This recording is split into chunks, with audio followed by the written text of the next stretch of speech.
These are the wealthiest black dynasties that own UK, and they only get crazier as we go along. We're talking about a homeless teenager who went on to run a $2 billion company, a makeup artist who turned kitchen table pigments into a billion-dollar beauty empire, and an engineer who fought a government monopoly for 5 years and ended up wiring an entire continent. Let's get into it. Number 10. The Forbes family. Dean Forbes. Let's kick things off with Dean Forbes, and honestly, his story might be the most unlikely one on this entire list. Before boardrooms, billion-dollar valuations, and power list rankings, Forbes was a working-class kid from southeast London with one plan: football. He was at Crystal Palace's youth academy, and that dream wasn't just a hobby, it was his entire identity. Then injury happened, and just like that, the future he'd built around himself vanished overnight. What followed wasn't some clean reinvention montage.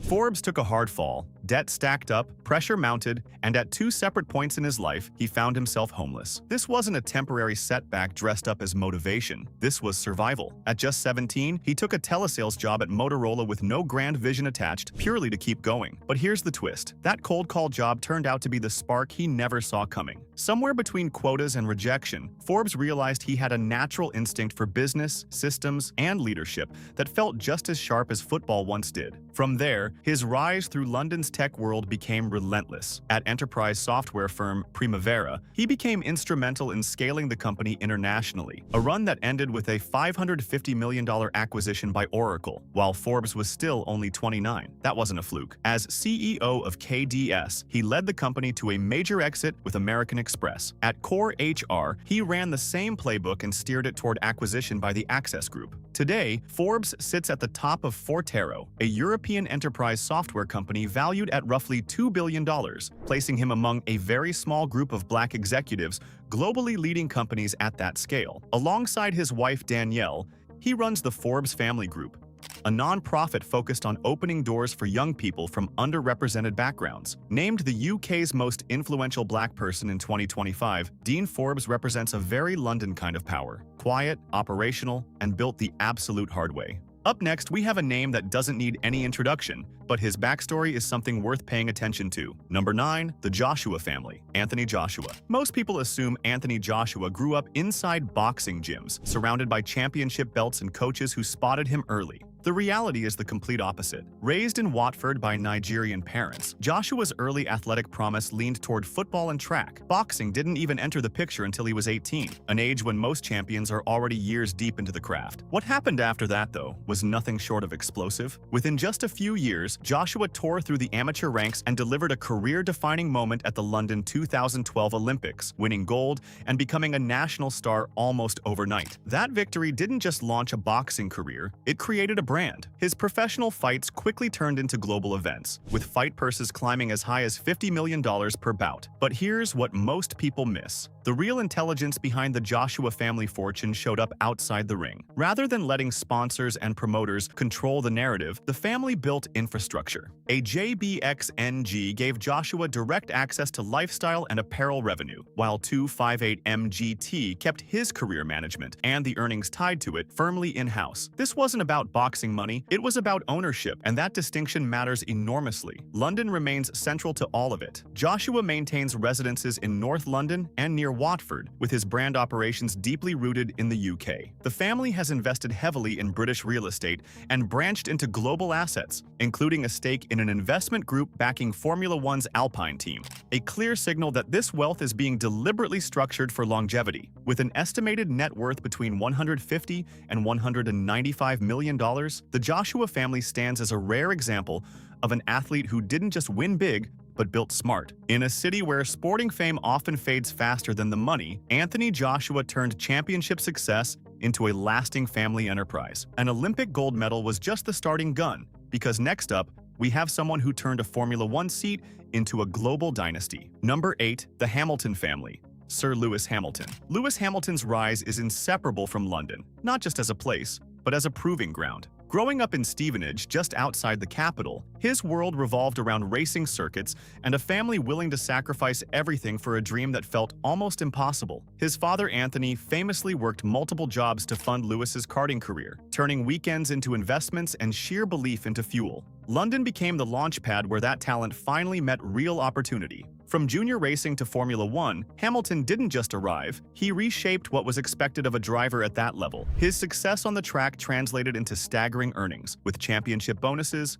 endorsement deals, and record-breaking contracts stacking year after year. By the time he made his historic move to Ferrari in 2025 on a reported $60 million annual salary, Hamilton was already operating at a financial level very few athletes ever reach. What makes the Hamilton family fortune particularly interesting is how carefully it's been diversified. Fashion collaborations with Tommy Hilfiger, investments in sustainable brands like Neat Burger, stakes in Almave Tequila, and even ownership involvement with the Denver Broncos. This is a portfolio built for the long game, not a trophy shelf. London remains central to all of it, serving as both business headquarters and cultural anchor. And beyond the money, Hamilton has consistently funneled influence into actual impact. Mission 44 and the Hamilton Commission reflect a long-term vision aimed at changing access and representation across motorsport and education. His knighthood wasn't a finish line. It was a signal that his legacy now stretches well beyond any racetrack. The Hamilton family wealth represents a genuinely modern British dynasty, built through elite performance, smart partnerships,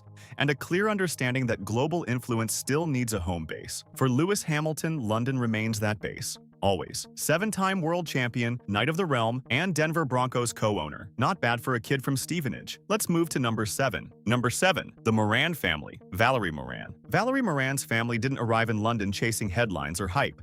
They came looking for stability. What followed was the stuff of dreams, and it started from a kitchen table. Born in Zimbabwe, Moran's early career spanned property and corporate roles. But when economic conditions tightened, she made the bold call to relocate to the UK in the early 2000s. Like so many immigrants, her London chapter didn't begin with opportunity knocking. It began with admin jobs, long hours, and learning how the system actually works from the inside out. That slow, unglamorous exposure to insurance and payments eventually became insight. Moran noticed how many people and businesses were being quietly ignored by traditional banks, particularly those needing flexible, modern financial tools. In 2008, from their London home, Valerie and her husband Noel launched prepaid financial services. No fanfare, no venture capital theatrics. Valerie herself was the first employee, handling operations, client relationships, and problem-solving in real time, often clocking 15-hour days just to keep the lights on. What set PFS apart was discipline. While competitors chased growth at any cost,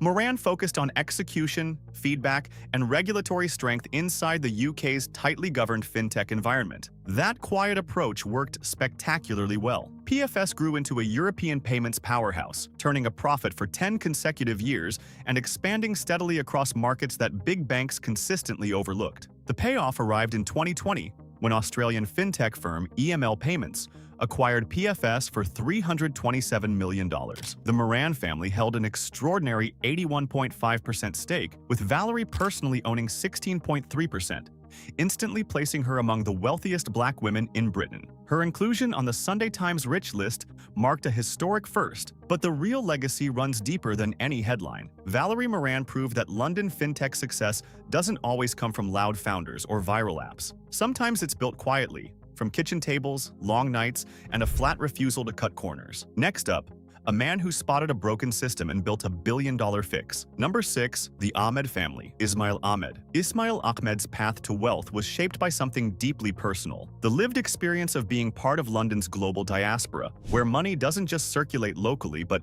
flows across borders every single day. As a Somali-born student building his life in the UK, Ahmed was closely connected to family across East Africa, and that connection came with real financial responsibility. Like millions of others in London's immigrant communities, he regularly sent money home, navigating a system that was slow, expensive, and maddeningly outdated. Those frustrations stayed with him. While working at the United Nations, Ahmed gained first-hand exposure to the complexity of global financial systems. And during that time, he made a decision that defined his character. After raising concerns about corruption tied to remittance programs, he became a whistleblower, a move that temporarily derailed his career but reinforced exactly what he stood for. Rather than walking away from the sector entirely, he doubled down on understanding it better than anyone else. London played a pivotal role in what came next. While completing his MBA at London Business School, he sharpened an idea that felt obvious in hindsight but was genuinely revolutionary at the time. What if sending money internationally could be as simple as sending a text? In 2010, World Remit was born, built in London, designed for the world,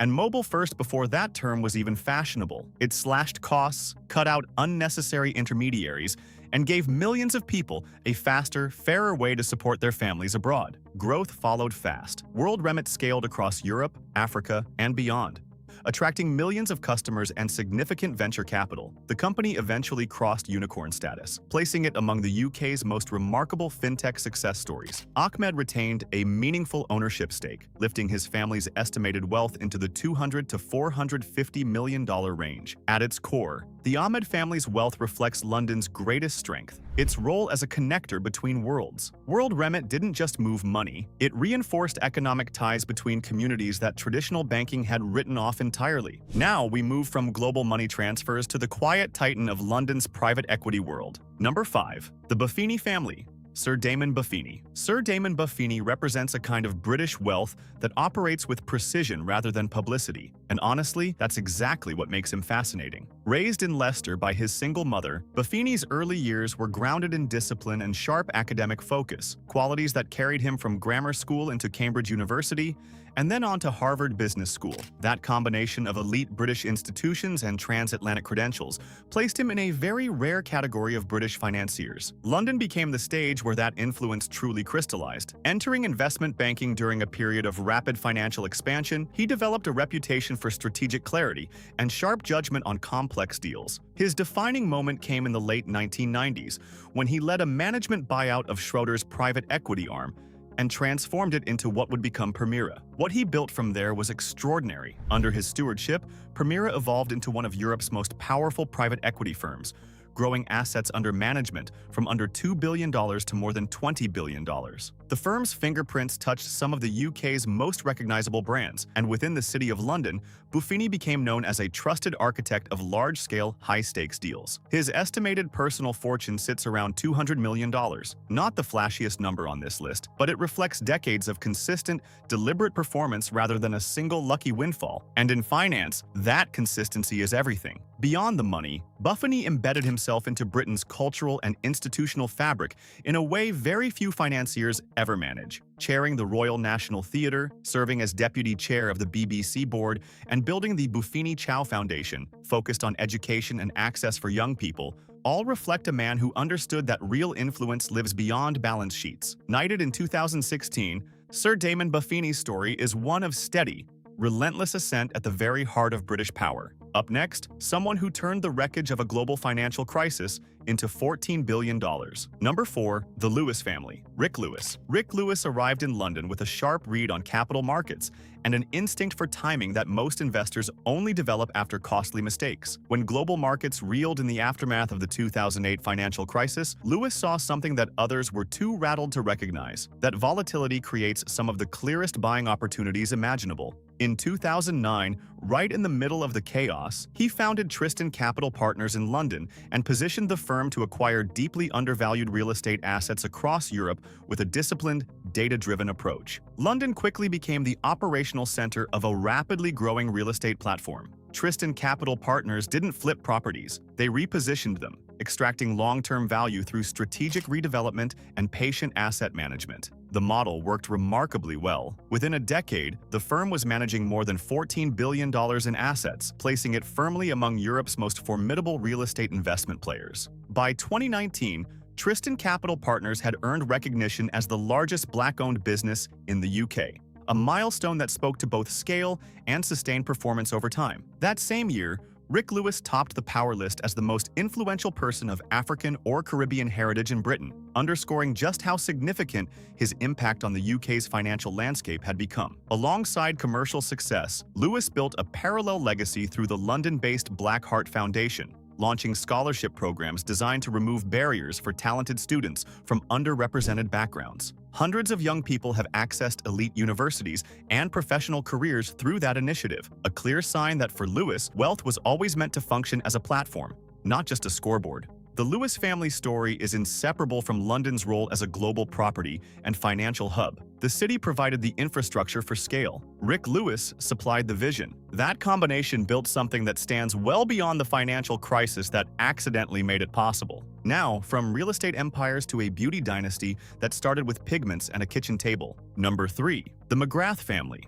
Dame Pat McGrath. Pat McGrath's story begins in a London that thrived on raw creativity long before it was polished and commercialized, and the origin of her entire empire is both humble and poetic. Born in Northampton to a Jamaican mother who mixed her own pigments at the kitchen table, McGrath grew up seeing beauty as experimentation, not instruction. When she arrived in London's fashion scene, her instincts set her apart almost immediately, and the industry felt it before they could even fully explain why. Throughout the 1990s and 2000s, McGrath became the invisible hand behind runway looks for Prada, Dior, Versace, and countless others. London served as her creative base, while her influence quietly rippled across Paris, Milan, and New York. For years, she shaped the entire industry's aesthetic without her name being widely known outside elite fashion circles. She was the industry's best-kept secret, which, when you think about it, is both remarkable and absurd. That changed in 2015 when Pat McGrath Labs launched. Instead of flooding the market,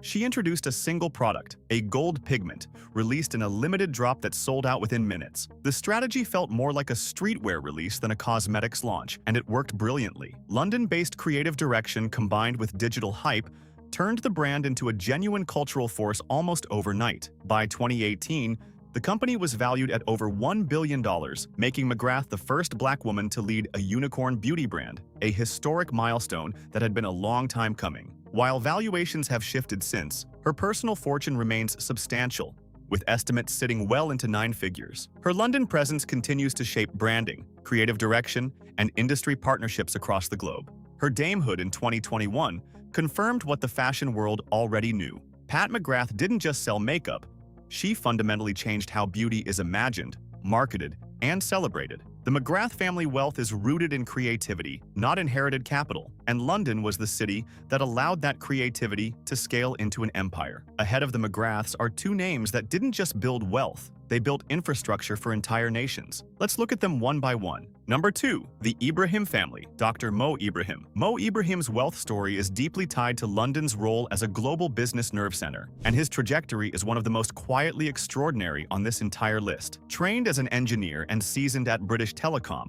Ibrahim understood early on exactly how infrastructure shapes opportunity, and that understanding guided every major decision he made, from software development to building mobile networks across an entire continent. After selling his first company, MSI, for nearly $900 million, Ibrahim could have comfortably stepped back and enjoyed the spoils. Instead, London became his strategic base for tackling something far more ambitious. He saw Africa's mobile future before most multinational firms were even willing to have the conversation. And rather than waiting for the market to catch up, he moved. Celtel International was built with boldness, speed, and a refusal to accept outdated assumptions about what emerging markets could sustain and support. When Celtel sold for $3.4 billion in 2005, Ibrahim became a billionaire, and he immediately redirected his focus towards something that money alone can't buy: governance and accountability. The Mo Ibrahim Foundation, headquartered in London, transformed family wealth into genuine global influence, introducing the Ibrahim Prize for African Leadership and reshaping international conversations around accountability, transparency, and what good governance actually looks like in practice. The Ibrahim family fortune, estimated at around $1.1 to $1.2 billion, functions as both capital and catalyst. London remains the operational hub where business, policy, and philanthropy intersect in ways that few other cities can replicate. And yet, even with all of that global recognition, the Ibrahim family's wealth falls just shy of the dynasty sitting at the very top of this list. But while Mo Ibrahim is built different, even his wealth and influence fall short of the family that's sitting at number 1. Number 1, the Masiyiwa family.